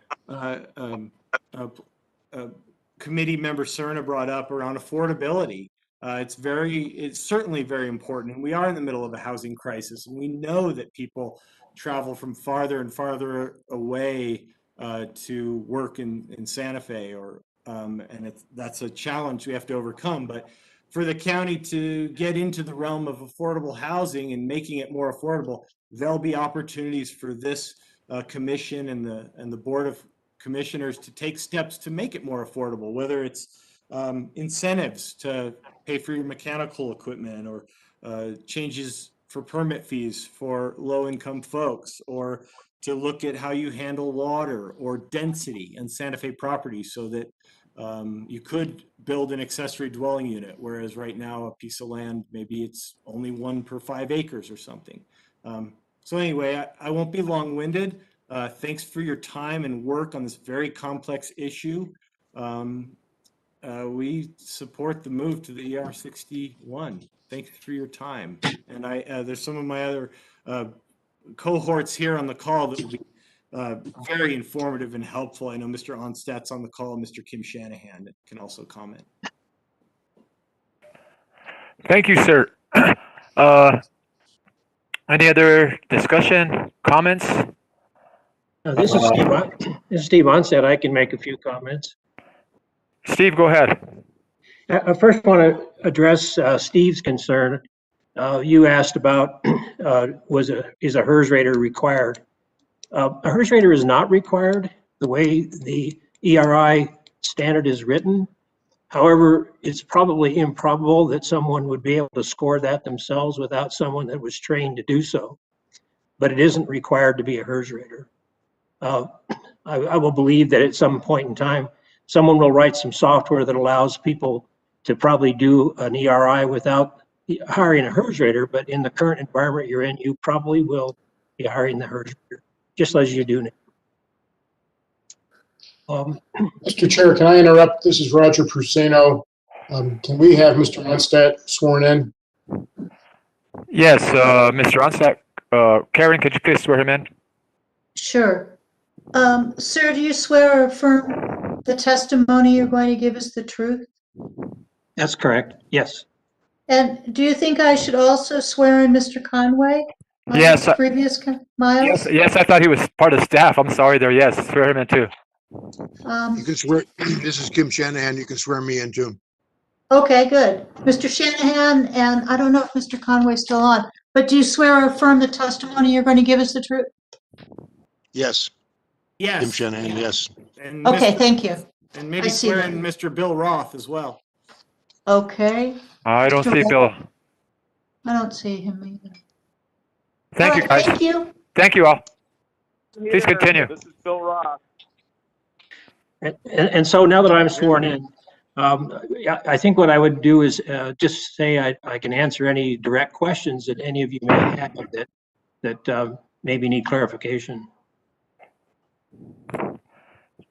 Does anybody have any questions for Stephen? We do all of the habitat homes, and I think Miles brought up that we now have all the habitat homes at a net zero. That means they have PV on the roof. And we have low-income people that virtually have no utility bill. Steve, I have a question myself. Being that the price of wood and everything has gone up very much so, how's that going to affect us? Do you think it's going to affect us at all? Well, I think the cost of materials is a basic component that's a variable. And yeah, the cost of wood is a problem. It's not the ERI that's going to cause you a problem there. That's the cost of wood. I think as long as we're having fires and natural disasters, we're going to have high price wood for a while. Okay, thank you, Steve. Commissioner Gonzalez, this is Kim Shanahan. I was hoping I could go next. Kim, please do. Can't believe you made this meeting and you didn't get up to the freshies today, Charlie. But tomorrow. Anyway, tomorrow. Exactly. So one of the points that you just made about lumber prices points out one of the things that we have noticed in some of the testimony that some people have commented on, and that's the idea of how to chase down that lowest HERS rating / ERI rating. Someone we respect a great deal, a builder in Santa Fe, sort of put forward the idea that to achieve that lower HERS rating or ERI rating, they had to go to a ever deeper dimensional lumber of their wall systems to put more insulation in their houses to be able to get a lower HERS rating. And anybody who has worked as a builder with HERS raters, like most of us have in Santa Fe for over a decade now, know that if we go to Steve Onstead or David Best or other HERS raters and say, how do we get, most cost effectively to the lowest HERS rating we can, the last thing they're going to say is go to deeper and deeper studs in your walls. So I want to just kind of put that out there because it brings up the point that what the HERS rating ERI does is give those of us who believe that we don't want to be told how to do things. We want to be challenged about how to do things so we can figure it out for ourselves and confirmed by our HERS raters so that we can find that lowest rating for the least dollars that we possibly can. And Santa Fe builders over the last decade have become some of the best experts of that in the entire United States, with the cooperation of people like Steve Onstad. So going from a HERS 70 to a HERS 61, and the HERS 70 is the rule in the county right now. That's the law. You got to get a HERS 70.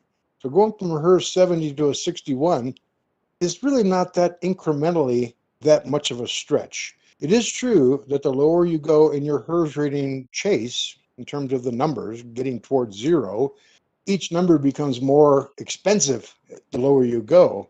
But the reality is that we know as builders how to do that in Santa Fe, and we have figured out, because we're smart, the most cost-effective way to do that for our clients, whether they are luxury home builders in Las Campanas or they are modular homes in Edgewood.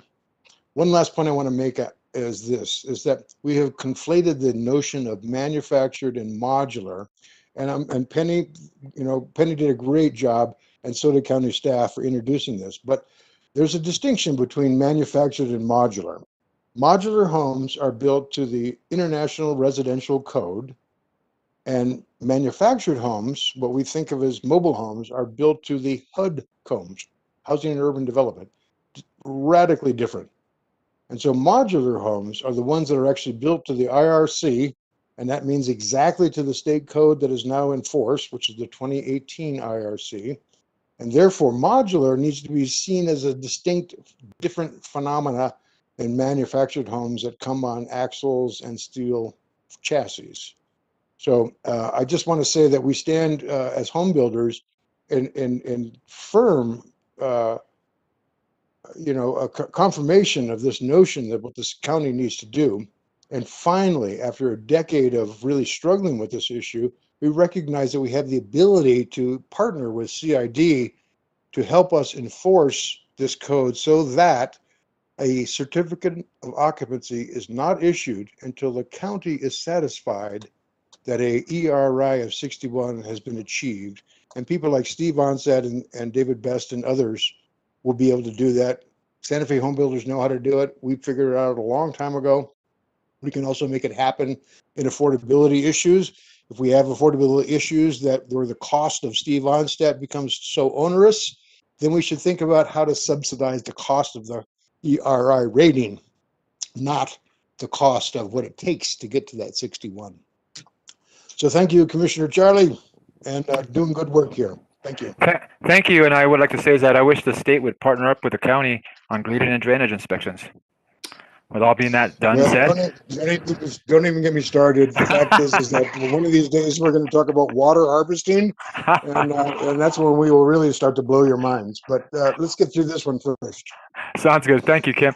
I have one more question. I'm looking at an example worksheet for 3 homes in Santa Fe, and I'm looking how they're and it basically says how to get them down to an ER 61, and I'm looking through the categories, and it seems to me like everything's pretty much workable, like, wall, ceiling, foundation, window, space heating, water heating, but when it gets to air conditioning, it sounds like that's kind of difficult. Any of you guys have any comments on that?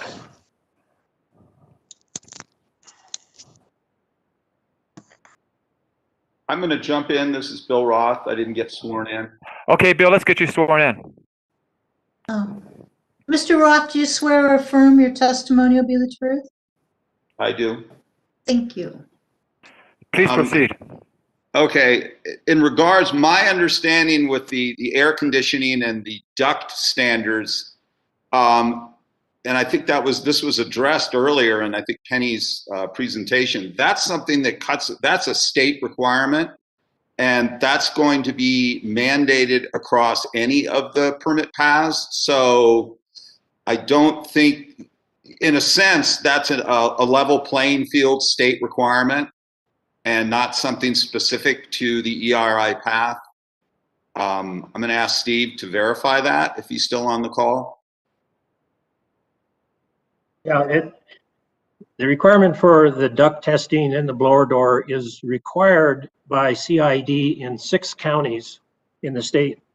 Other counties have been given a buy on that. But when we do an ERI, we're required to do both of those. So that's then doing the blower door stuff that we do in a HERS rating, that's part of the prescriptive path as well as the performance path. So in my view, that's just a cost that's being borne by any path in the state or in these 6 counties in the state. So that's not something that's endemic to just going to an ERI path. And the other thing I'd like to discuss is I've been basically building in Santa Fe since '98. I've been a licensed contractor since '88 as a plastering contractor, and built passive solar homes back when Jimmy Carter gave us credit for those sorts of things. So I've been involved in sustainable building for over 30 years. The cost standpoint, in my opinion, it's hard to pull out, and it was kind of alluded to in the fact that we have just wild materials costs. But I just don't see it as a determining factor in building a new home. I honestly don't. I mean, the lower end, you're looking at a slightly more robust mechanical system is probably your quickest path. Ironically, the windows used in a lot of lower end homes, vinyl windows, usually come with a fairly low U value anyway. I've had the experience of inspecting over 1,200 Centex and Pulte homes as a third-party inspector for drainage plans, and so I got an in-depth view of how they built homes. And at the time, they were building to just the regular code in Albuquerque, and then they were building to the Sustainable Building Tax Credit Code. So when I walked through those homes, you barely could tell the difference between something that was built to a HERS 60 and something that was built to a prescriptive path for a county permit. The biggest difference was the mechanical system. That was pretty much it, and a radon system. So they figured out a cheap way to go on production homes, and frankly, I don't think it was costing them that much more money for the fact that they were getting some pretty substantial credits on their homes. So I don't see cost as a determining factor from going from 70 to 61 at all. And I think it can be easily met. Most builders in the county build in the city. And as Kim has mentioned and Steve has mentioned, we know how to do this. We knew how to do this cost effectively across all values of homes. So that's what I have to say. Thank you, Bill. Okay, anybody else have anything to say? Okay, I'm gonna throw this over to the commission. What's the pleasure of the commission? Any more discussion, any motions?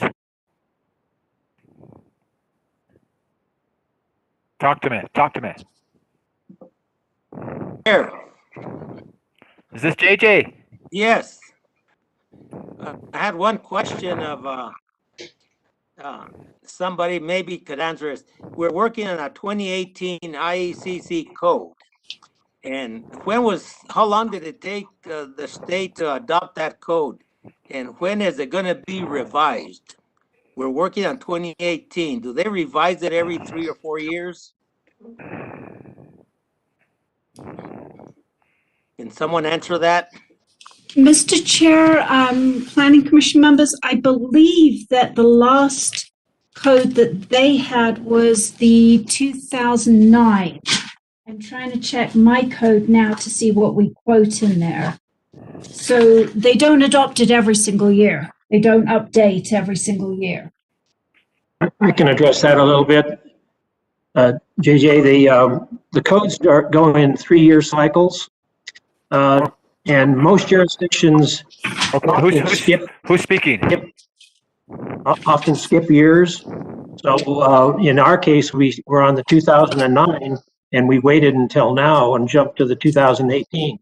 So there was a significant change in code from all levels, from the performance path to the prescriptive path. It's probably not. I don't know if we're going to go to the 2021 because the cost for CID to go through that process is expensive. As I said earlier, a lot of jurisdictions go in 2 cycles. They'll go 6 years at a time, and that's pretty common throughout the United States. Thank you. Thank you, Steve. Thank you, JJ. Okay, still waiting for a motion. Anybody have a motion? More discussion? I move to approve. Second. Okay, we got a motion and we got a second. Can I get a roll call on the vote? Yes. Could I ask who made the second? Was that Ms. Martin? Yes, it was. Okay, thank you. Mr. Kranz? Yay. Ms. Cerna? Yay. Ms. Martin? Yay. Mr. JJ Gonzalez? Yay. Mr. Katz? Yes. And Chair Gonzalez? Yes. Motion passes. All right. Thank you all for your time. Thank you for being here. Okay, let's move on. Do we have any petitions from the floor? Okay. Communication from commission members. Any commission members have any communications? All right. Communications from the attorney. Roger, anything? Nothing from our office today. Thank you there, sir. Okay, matters from land use staff. Vicky, Paul Kavanaugh, anything? Mr. Chair, we don't have anything to address today. Okay. Okay, our next regular scheduled planning commission meeting is March 18th, 2021. And can I get a motion to adjourn? So moved. Second. All in favor, say aye. Aye. Aye. Aye. We're adjourned. Thank you all for attending and hope to see you soon in person, I hope.